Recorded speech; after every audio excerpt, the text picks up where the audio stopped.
All right, guys. So, in addition to the videos I made previously, I know most of you, we are also asking what I really mean or how we are going to apply them. So, I think I will start by explaining to you or showing you how to cut a perfect shot for a bell. Sorry, I'm stressed out.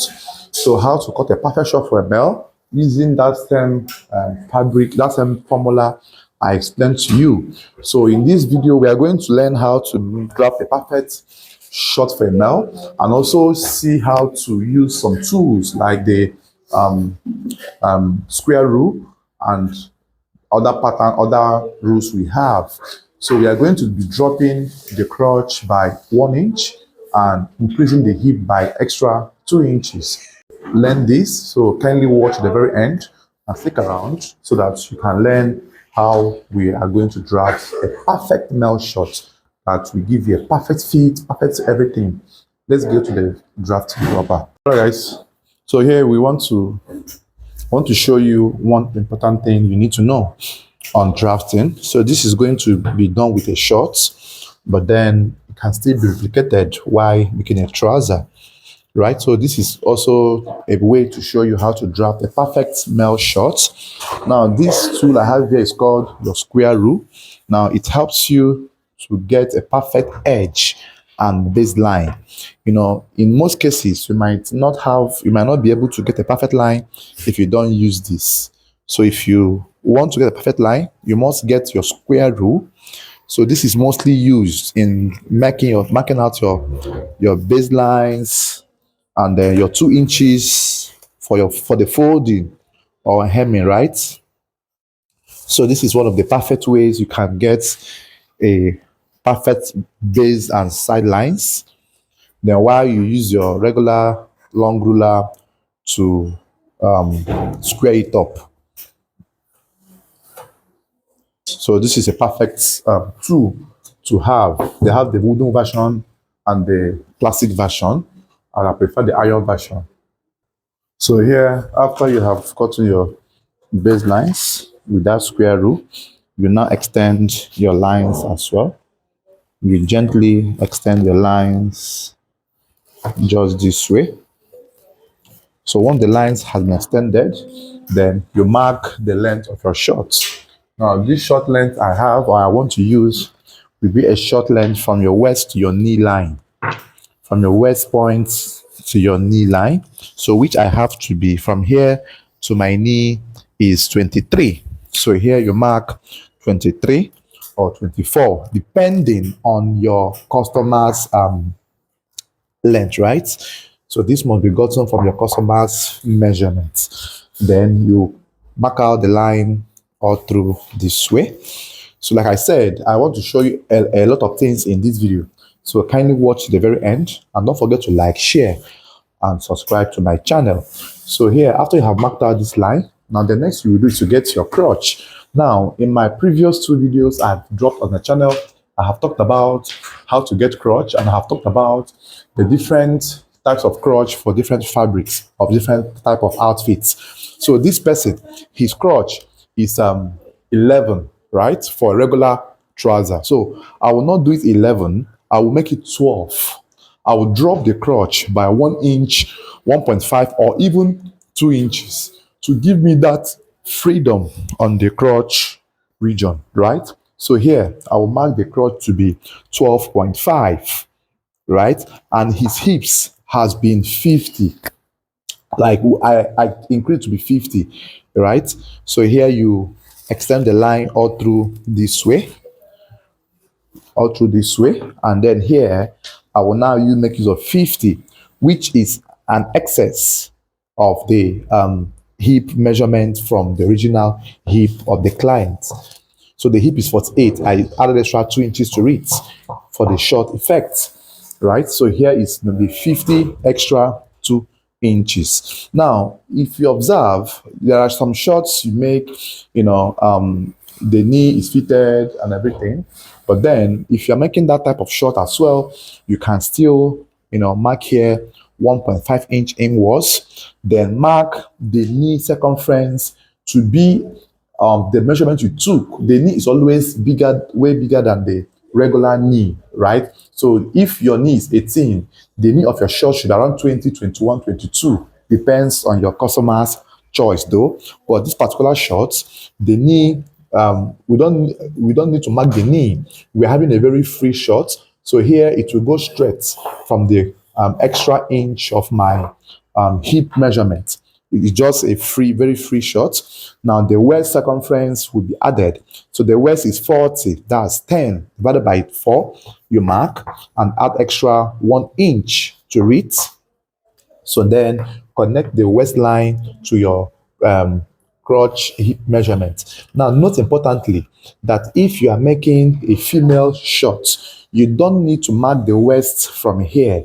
What you need to do is to extend your hip line straight to the waist region and then start from there, mark your waist backwards and add extra 1 inch. By so doing, you have a curve that will go at this edge. This is the major difference between a male short and a female short. This curve is always very, very important, right? Now, having done that, then you bring your armhole curve and then place in this, you make a perfect curve that comes all through this way. So this curve will signify the hip point at the point it's ended. And then you apply your 2.5 inches for the pocket notch at the up area. And then here as well, you mark it to be 7.5 for the pocket depth. So this is how it is. Then you slant or slope your waistline by half an inch, that's 0.5. And then you connect with your flap curve or hip curve or armhole curve, the arm curve, the way you see it. After which, I will now cut out this. Then I will now show you how to cut the back. Please note importantly how the stripes were placed, because stripe placement on fabrics is very essential as well. It helps to, make your job to come out nicely. Stripe placement is very important. Stripe placement is very important. It helps to make your job to come out nicely.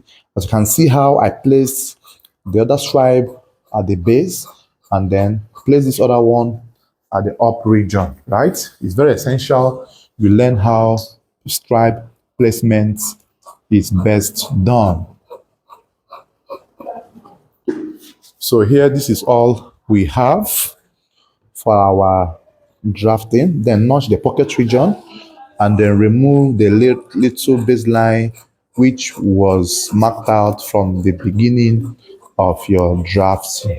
So after you have done this, now the next you will do now is to also notch the up pocket region, and then we are going to apply your hip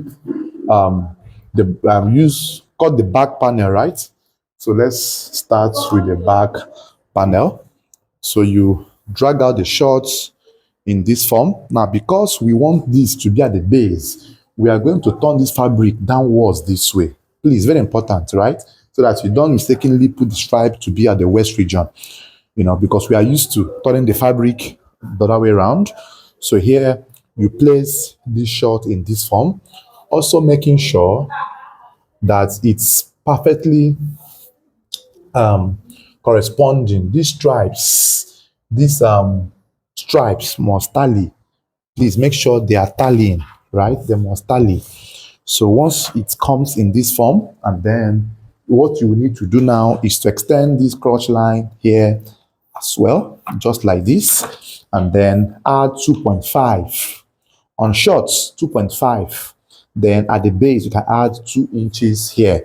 Then it can connect with a straight line or with your hip curve.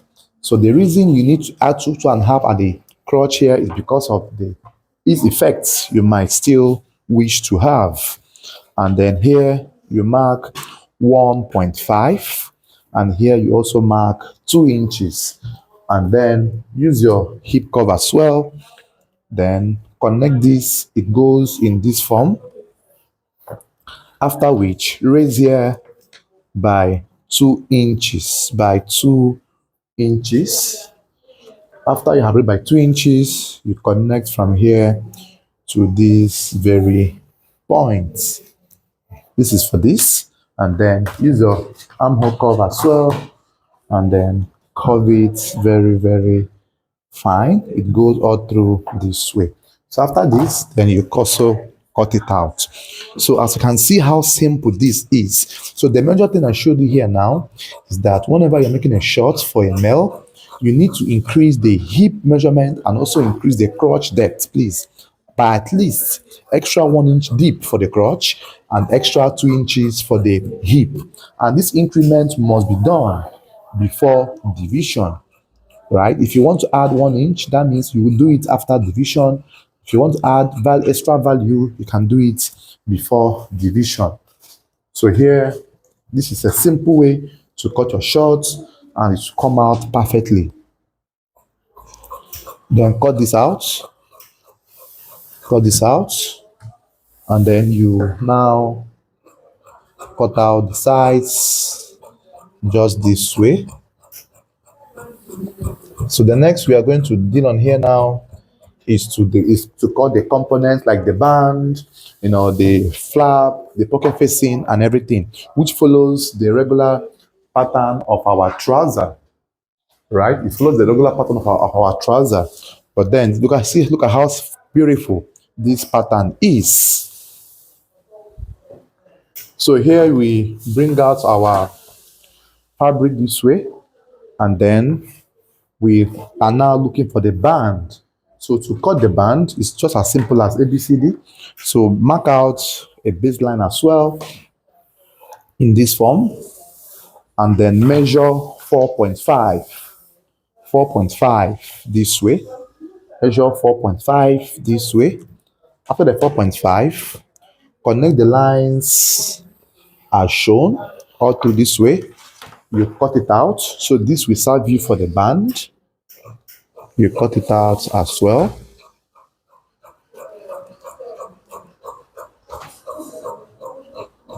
Cut it out as well. So now I have cut out the band, and the next is the pocket facing and the flap. So because of the way we turn this fabric, the pocket facing and the flaps seems to now join together. So what I will do here is I will just take 2.5 inch from here, 2.5 to 3 inches width this way, and then cut it straight up. So this is now my pocket facing. Why is this my flap, right? You saw how it came out on its own. So after this now, you cut your bit loop and cut your patch pocket. So we are going to put the patch pocket at the back. So you can decide to use black to do combo at the size. You can decide to use some fabric or whatsoever. So, but the bit loop is 1.5 inches width by length of 24, right? The bit loop is 1.5 inches width by length of 24.